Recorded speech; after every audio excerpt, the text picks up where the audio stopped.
Demand generated its own supply.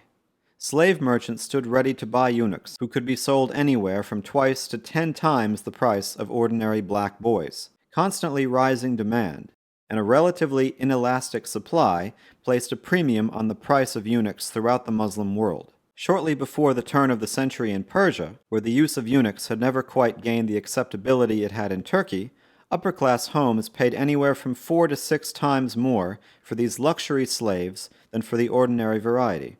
Thus, while the price of slaves ranged from £16 to £18 for black females, to £24 to £28 for Abyssinians, eunuchs fetched as much as £114 each. Louis Farrakhan, a doctor in Napoleon's army of the Nile, observed that the price was double that of an ordinary black slave. These high prices were due to the scarcity of eunuchs owing to the high mortality rate of the young boys who fell victims to the greed of the slave merchants. In Egypt, where eunuchs were kept by the ruling family of Muhammad Ali and rich Turks, they brought a high price in the slave markets of Cairo and Alexandria. To meet this demand, about 100 to 200 boys between the ages of 8 and 10 were castrated each year in the early 19th century at Abu Tij, on the caravan route from the Sudan to Egypt. Among the most skilled of these operators were Coptic priests.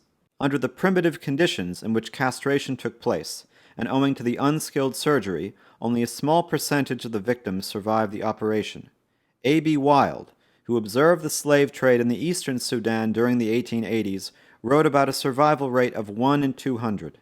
These figures cited by Wild, who was active in abolitionist circles in England, were undoubtedly grossly exaggerated. Mortality among the boys operated on by the Coptic priests in Upper Egypt, according to Burkhardt, was 2 in 60. The market value of mutilated children, who were between the ages of 8 and 12, rose threefold. This enormous profit, Burkhardt sardonically noted, stifles every sentiment of mercy which the traders might otherwise entertain. Low mortality rates were also reported in Mossi and Bornu, both of which enjoyed an international reputation in the eunuch trade. The Mossi, who inhabited the region that is modern-day Upper Burkina Faso, and the Bornuese were known for their skill in desexing males. Apart from catering to local demand, they maintained a large export trade with Turkey, Egypt, and the countries of the Maghreb. It is more than likely, however, that these survival rates proved the exception rather than the rule. A survival rate of 1 in 10, which Barth had observed during his travels in Africa, probably came close to the actual figures. Even allowing for such a rate, the number of young boys who fell victim to this barbaric practice over the centuries was undoubtedly of a high order.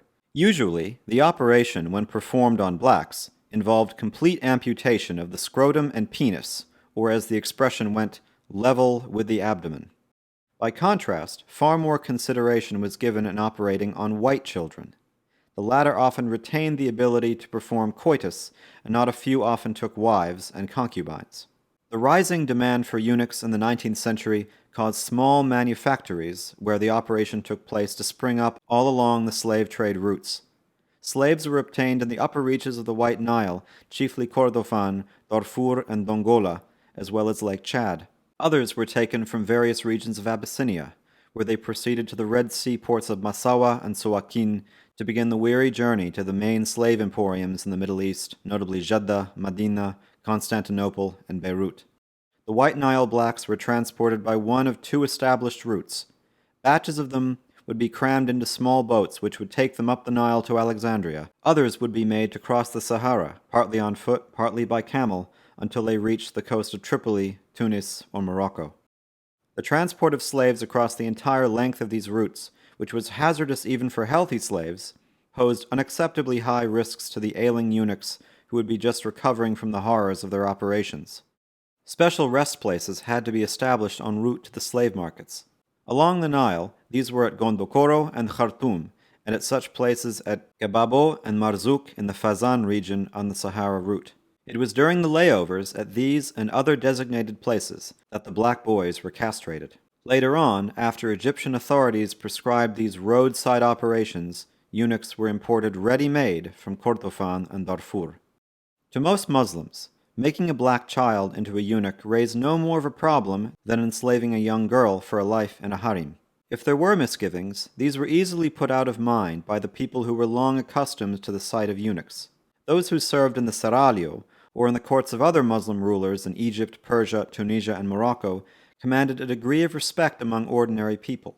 His station in life, it was always felt, had to be far superior to anything he might have known in Africa.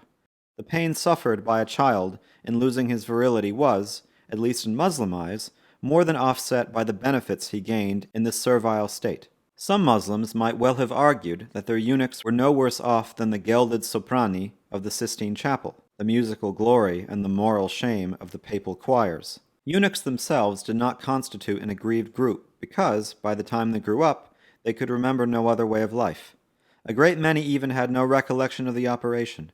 This point was made to the French medical officer, Dr. Louis Farrakhan, who took a personal interest in the well-being of the black slaves in Egypt while serving there with Napoleon's army of the Nile. In his memoir of this sensitive subject, Franck wrote, "I often talked with eunuchs in Cairo, but none of them were willing to give me reliable information about the operation that they had undergone. They always evaded the question and tried to convince me that they could not remember it at all."